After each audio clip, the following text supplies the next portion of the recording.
A collaborative effort between the Interregional Directorate of Judicial Police Antilles Guyana, St. Vincent, St. Lucia and the National Crime Institute, United Kingdom, has led to the seizure of a vessel with 5 occupants on board and a quantity of drugs.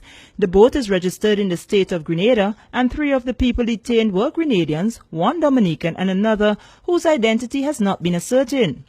Officer in charge of the drug squad at the RGPF, Superintendent Rodriguez James, spoke with CC6 News Night about the issue.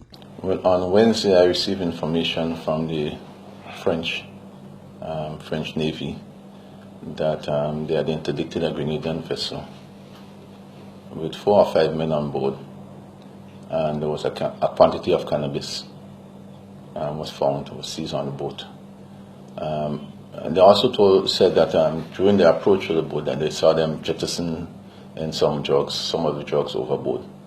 But what was actually seized was 133 kilos, which is approximately probably just about 400 pounds. The boat left Grenada on the 5th. There is evidence that the boat took clearance at Carriacou on that would be Tuesday, the 5th of April. And somewhere in between Grenada and Martinique, where the boat was held, the drugs, we believe that the drugs was unloaded.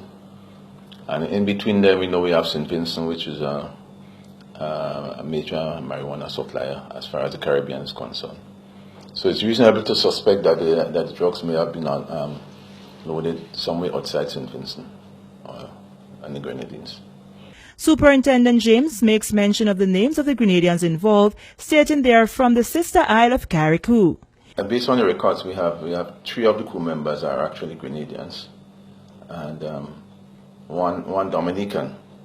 They said it was 5 persons on board, but I cannot account for the 5th person. But based on the clearance document, there were 4 persons on board, 3 Grenadians and 1 Dominican. The Grenadian is someone, but the captain is Iman. What's his name again? David Emons, and he's from Carriacou. We have Roy Adams, who we believe is also from Carriacou, and Andel Francis, also from Carriacou. And the Dominican is Georges John Lewis. So that is basically all the information we have as far as that seizure is concerned. The team that worked on the drug bust shared intelligence, Superintendent James says, and he is of the belief that the drugs in question was heading to Dominica. But we know that Dominica is situated between Martinique and Guadeloupe, which are 2 French territories. So it means that it may have had to traverse Martinican waters in order to get to Dominica. And it was somewhere in between there that it was interdicted.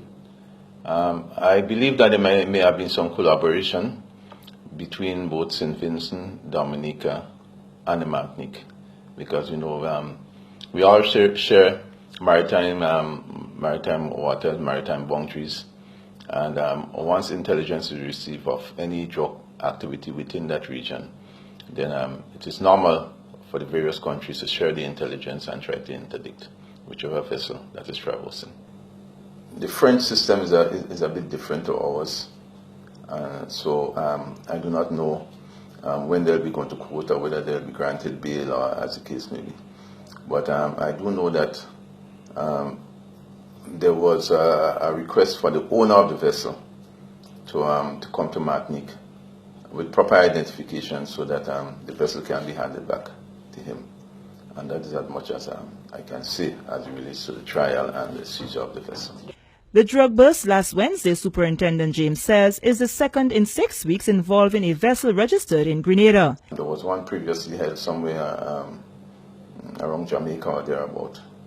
But that one was provisionally registered in Grenada. In other words, it was not a full-time registration per se.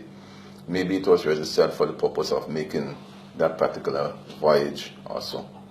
And it was held by the American Coast Guard.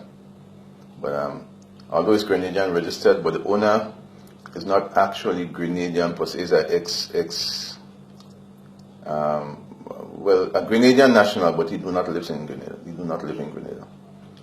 So that's the second one within the last 6 weeks. So. The issue of drug trafficking is one that is plaguing the smaller islands, and as such, governments of the region are coming together and pooling resources to help cope the problem.